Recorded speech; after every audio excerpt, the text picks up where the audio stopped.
Well, on the Palestinian issue,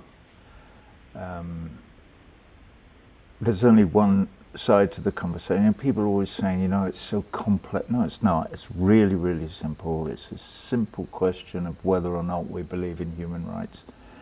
And I do, and the Israeli government doesn't. Mm-hmm. So they can't have that conversation because there's only one right side to that. There really is only one right side. And so they can't have the conversation. So the alternative to having the conversation is to do the invasion of the body snatchers. Mm-hmm. He's an anti-Semite. No, I'm not.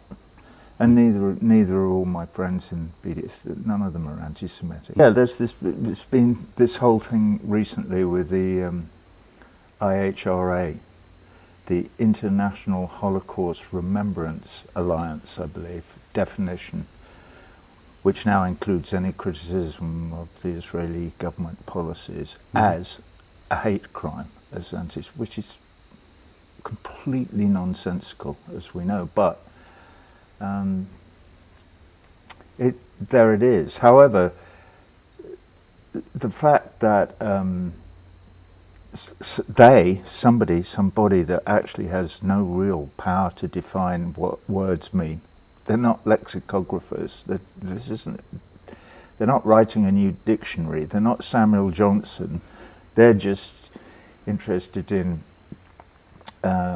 propaganda to support that state.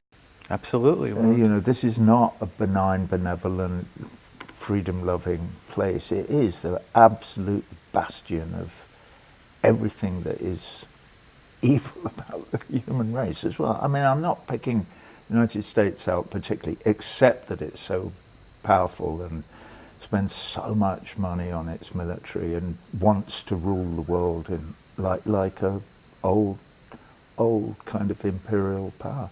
Right. They want to be the Roman Empire. Right. And to some large extent they're succeeding, but a consequence of their success is they are destroying everything, destroying this planet, or they're treated as if they are not human. The Palestinians are treated like animals. It's an experiment that went hideously and horribly wrong.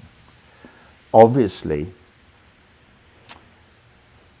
during and after the First World War, and Sykes-Picot and the divvying up of all the stuff in the Middle East was insane after the First World War. That was a real opportunity then to say, let's have a look at this thing. And we now have some power because we've just fought a war against the Turks and the Germans, and we seem to have won it. So let's figure out how to. And they didn't. They went, let's divvy up this cake and fucking eat it. And that's what the Brits did after the First World War. Mm-hmm. And people are always talking about the Balfour Declaration, which actually was just one letter to Edmund Rothschild saying this government looks favourably beyond the creation of a Jewish state in Palestine. What's interesting is that this is only 70 years old. It's not like talking about the colonization of North America and the genocide of the Native American people. But this is happening now. So this is settler colonialism, rampant, based upon religious and white supremacist ideas of how human beings differ one from another. Mm-hmm. So and so they've created this apartheid state, which people now recognise that's what it is, mm-hmm. and who absolutely don't accept the Zionist notion that Israel is the home of the Jews. No, it's not. It's the home of the settlers who went there from. A lot of them are of the Jewish faith, but mm-hmm. what's important about Israel is the settlers. It's a colonization by people from Northern Europe. They're not mm-hmm. from there. Yeah. They're from Russia and Poland and blah blah.